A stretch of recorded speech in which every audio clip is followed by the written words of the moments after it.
The men who built the world from a bank ledger. They were not kings, but they owned the Pope. For 3 generations, the Medici Dynasty, beginning with the quiet, ruthless banker, Cosimo, invented the tools of modern finance to gain absolute control over Florence, Europe, and the Renaissance. They weaponized debt against kings, transformed art into political propaganda, and survived the most violent conspiracy of the age. This is the story of how they traded the bank for the crown, becoming the true founders of the modern world order. The banker's gambit and the rise of the hidden hand, 1389–1434. The early 15th century Renaissance Florence was not ruled by kings or generals, but by gold. The shift from physical, military dominance to abstract, financial control marks the beginning of modern global power. And at the heart of this revolution stood the Medici family. Our saga focuses on Cosimo de' Medici, born in 1389, the man known as Pater Patriae, father of the country, who formalized the rule of the hidden hand, controlling the state not through explicit title, but through debt and finance.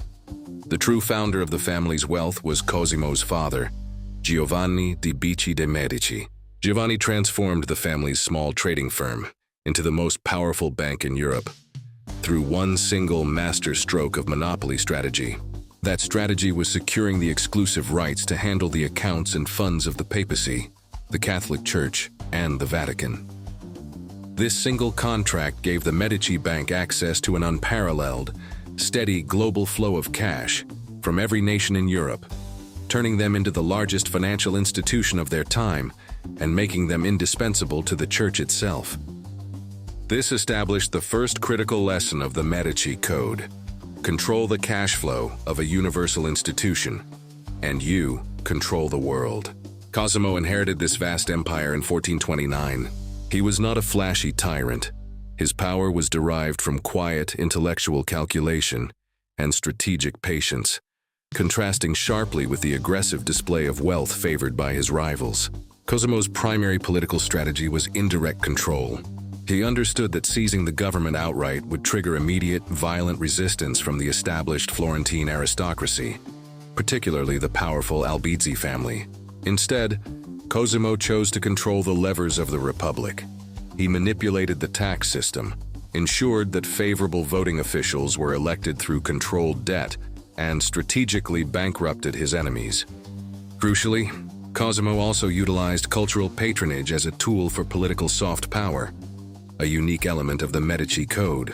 By financing the construction of magnificent churches, hospitals, and public libraries, and by sponsoring genius artists like Donatello and Brunelleschi, Cosimo generated immense popular goodwill and established the Medici name as synonymous with the glory of Florence itself. In 1433, the tension broke. The rival Albizzi family, fearing the invisible Medici grip on the city, orchestrated a political coup, arrested Cosimo, and voted to exile him, effectively banishing him from Florence and seizing his assets. This was the ultimate test of the Medici Code, whether their financial power was truly stronger than the Albizzi's political decree. The exile proved disastrous for Florence. The Medici Bank possessed the key financial connections across Europe, and without Cosimo's network, Florentine trade collapsed, credit dried up, and European banking partners threatened to sever ties with the city. 1 year later, in 1434, the tide had turned entirely. The Florentine people, facing financial ruin, rejected the Albizzi oligarchy. Cosimo was recalled in triumph, and the Albizzi were themselves exiled. Cosimo returned, not as an official dictator, but as the de facto master of Florence, having proven the immutable law of his new empire. Political power is temporary, but absolute financial control is eternal. The invention of modern banking and the weaponization of debt, 1434–1450. Following his spectacular return from exile in 1434, Cosimo de' Medici did not make the mistake of assuming official political titles. He understood that direct visibility invites direct attack. The second cardinal rule of the Medici Code of Power was established. The true ruler must never hold the public title of power. Cosimo preferred to be known as a simple, pious citizen, yet he ensured that every key election, every new tax law, and every diplomatic envoy was managed by men who were financially indebted to, or politically aligned with, the Medici Bank. His genius lay in the creation of a vast, complex, and revolutionary financial network that served as the true invisible engine of Florentine and European power. Cosimo refined the structure of the Medici Bank, making it the prototype for the modern international financial institution. He established an innovative branch system, planting independent subsidiary banks across major European centers, including London, Geneva, Venice, and Bruges. Each branch was structured as a separate partnership, allowing Cosimo to decentralize risk. If the London branch failed, the entire dynasty would not collapse, while ensuring all ultimate profits and control flowed back to the Tavola, head office, in Florence. This decentralized network gave the Medici a continental economic intelligence system unmatched by any king or government of the era. However, the bank's most potent innovation was the widespread use of the bill of exchange, lettera di cambio, a tool that fundamentally redefined global commerce and served as a legal and theological loophole. The Catholic Church strictly forbade Christians from practicing usury, charging interest on loans. The bill of exchange cleverly bypassed this law. When a merchant needed to transfer 100 florins from Florence to London, he would not move physical gold, which was risky and expensive. Instead, the Medici Bank would issue a bill of exchange, payable in London in local currency at a future date.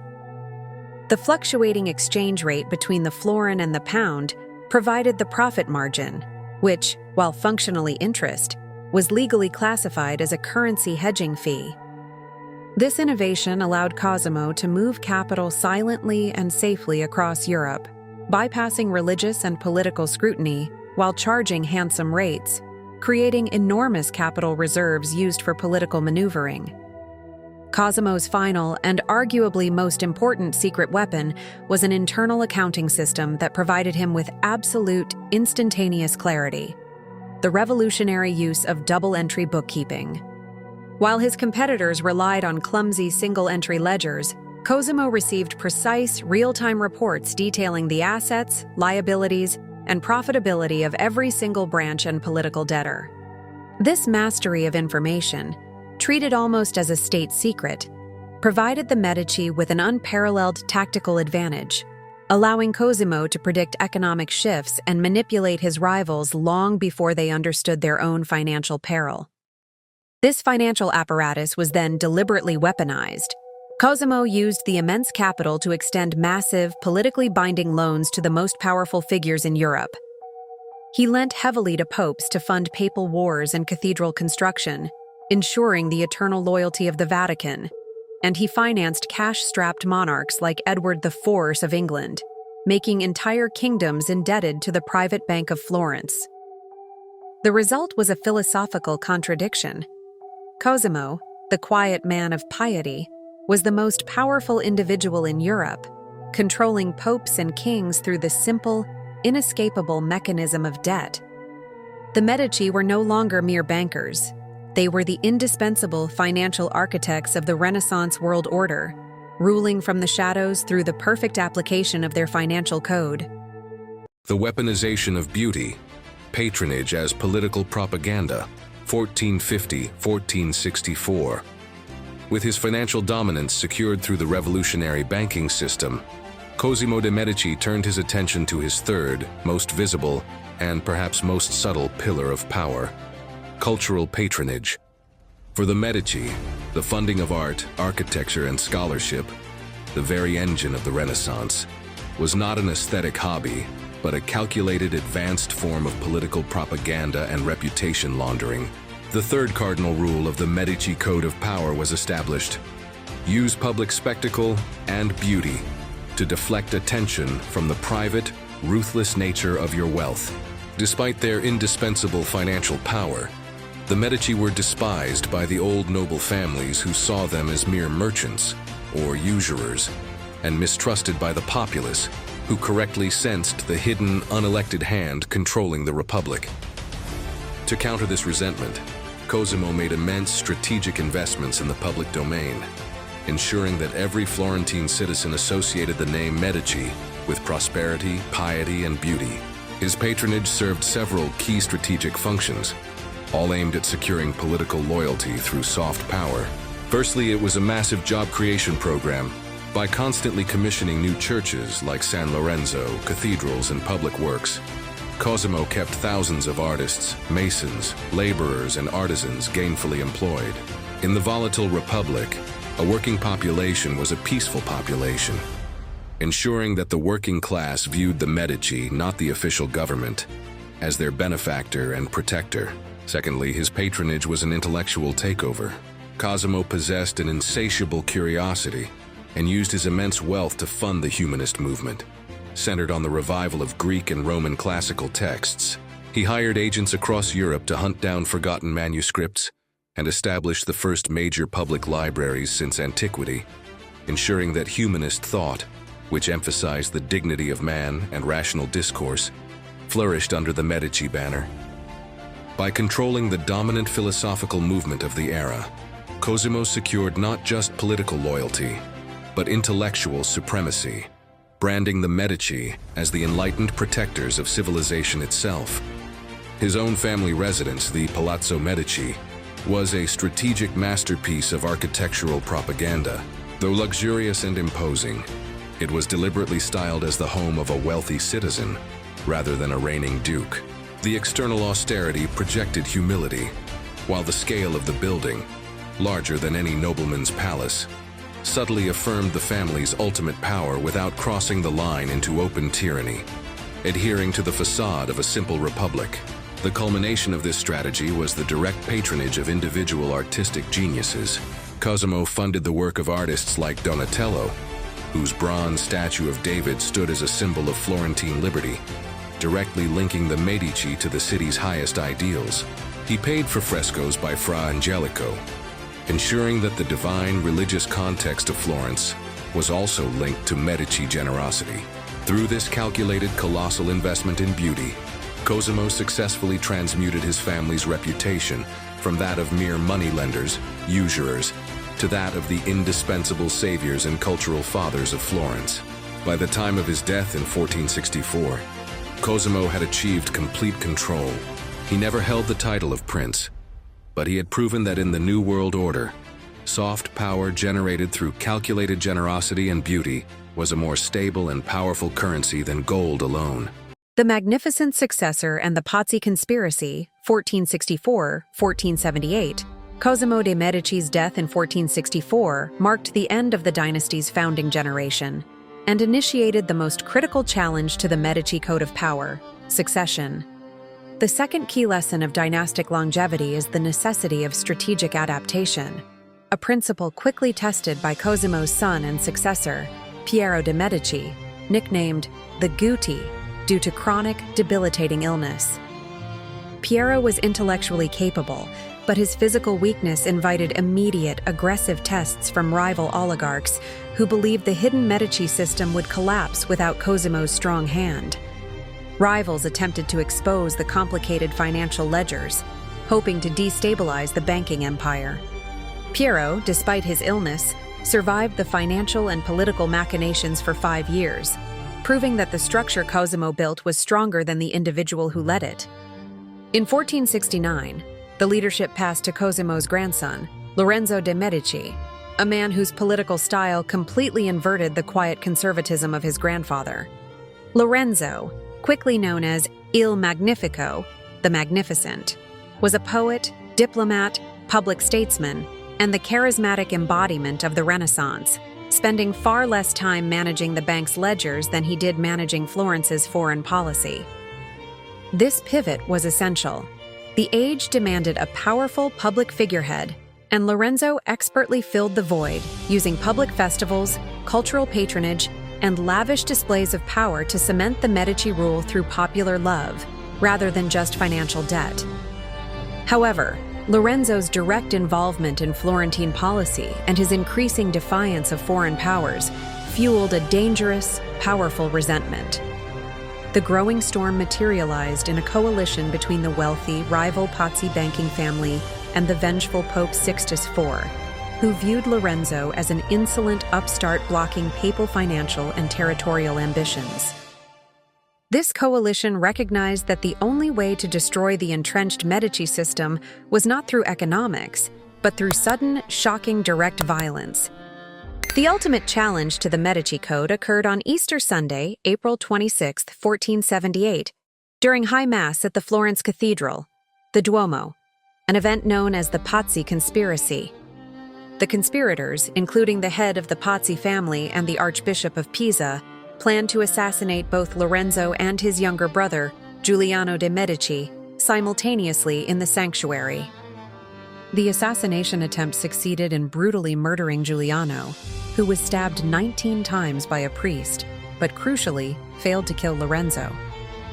Lorenzo, despite being wounded, managed to fight off his assailants, retreating with his friends into the sacristy and securing the door just as chaos erupted across the cathedral. The failure to kill both brothers meant the conspiracy instantly transformed from a coup d'etat into an act of failed, bloody terrorism against the ruling family. Lorenzo's response was immediate, public, and absolutely ruthless. The third core lesson of the code was enforced. When challenged by violence, respond with overwhelming, terrifying force to ensure no one attempts it again. The conspirators were hunted down by the Medici loyal populace. The Archbishop of Pisa and the leading members of the Pazzi family were publicly hanged from the windows of the Palazzo della Signoria, still wearing their ecclesiastical robes.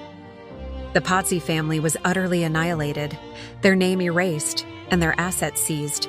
The Pazzi Conspiracy, intended to destroy the Medici, instead cemented Lorenzo's absolute power, transforming him from a leading citizen into the undisputed, necessary prince of the Florentine Republic.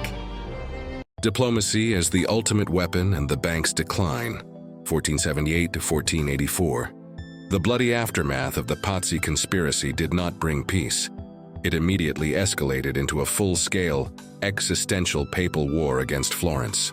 Pope Sixtus IV, enraged by the public execution of his allies and the Archbishop of Pisa, formally excommunicated Lorenzo and every citizen of Florence, declaring a holy war against the city and forming a powerful military alliance with King Ferrante of Naples.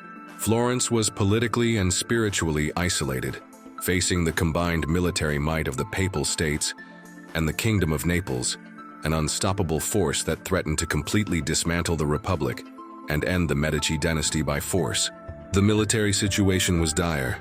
Florence's allies were unreliable, and its mercenaries were outnumbered.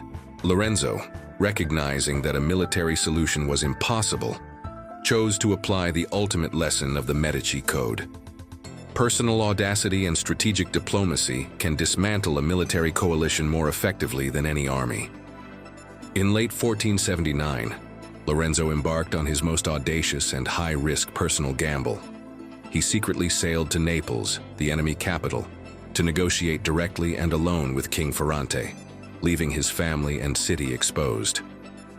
This was a massive, calculated risk, as King Ferrante was legendary for his treachery.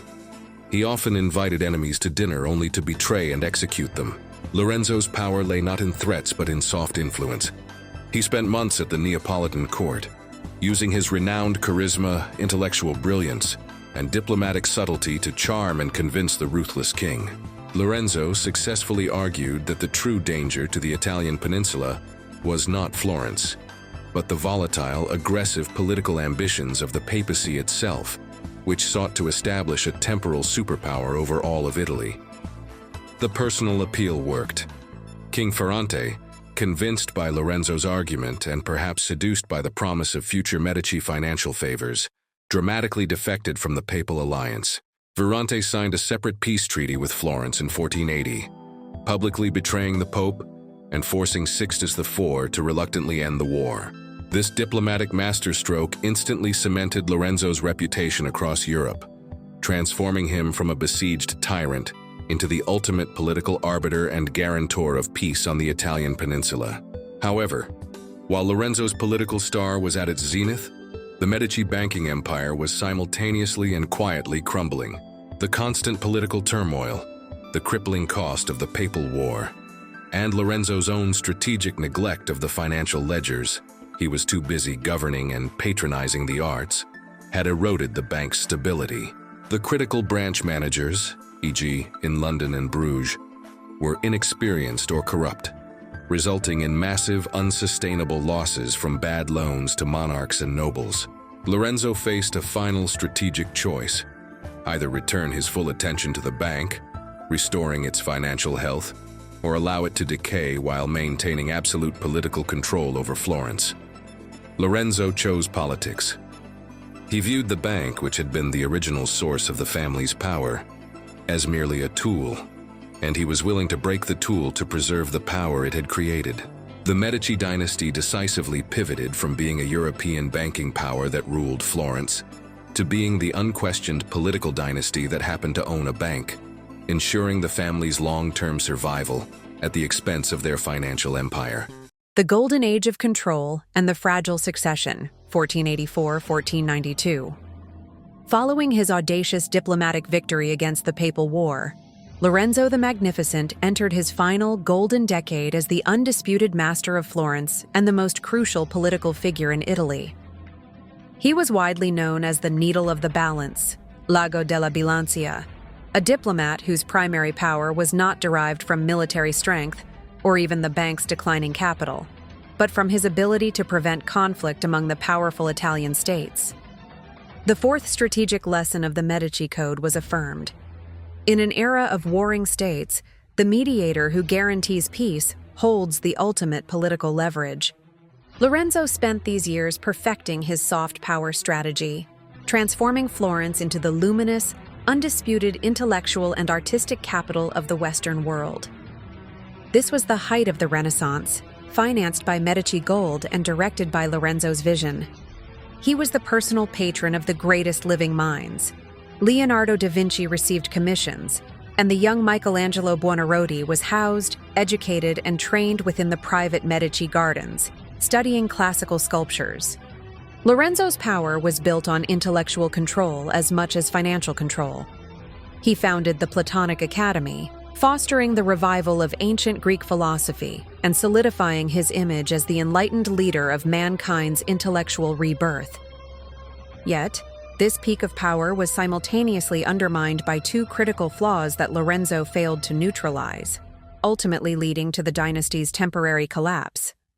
The first threat was Girolamo Savonarola, a fiery, charismatic Dominican friar who arrived in Florence and began preaching virulent sermons that directly attacked the decadence, vanity, and corruption of the age. Savonarola's sermons were aimed squarely at the Medici Code. He condemned the secret control of the Republic, the wealth generated through usury, the core of the bank, and the pagan humanist philosophy that Lorenzo patronized. Savonarola gained immense popularity, offering a moral counter-narrative to Medici splendor, proving that ideological resistance, fueled by piety, could be as dangerous as any invading army. The second and most fatal flaw lay in Lorenzo's own succession plan. Having learned that political power was the true currency, Lorenzo determined to secure his family's long-term future through two crucial but contradictory moves. Firstly, he brilliantly secured the future of the papacy for the Medici by having his second son, Giovanni, appointed a cardinal at the age of 13. Giovanni would later become Pope Leo X. Secondly, he designated his eldest son, Piero de' Medici, Piero II, or the Unfortunate, as his successor in Florence.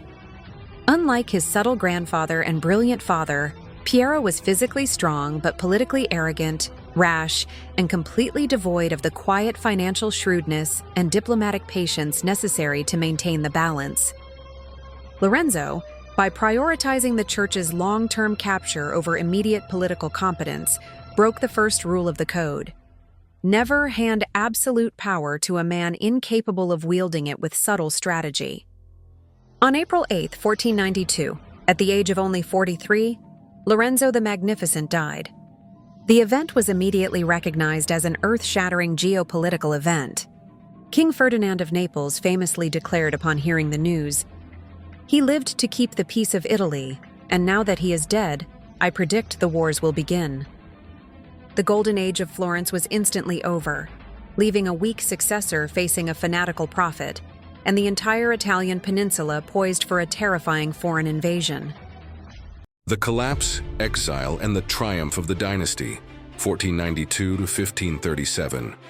Lorenzo the Magnificent's death in 1492 instantly shattered the delicate Italian political balance, leaving the Republic of Florence and the Medici Code of Power vulnerable to collapse under his successor, the tragically inept Piero the Unfortunate. Piero's greatest failure was his complete disregard for the diplomatic subtlety that had defined his father's reign.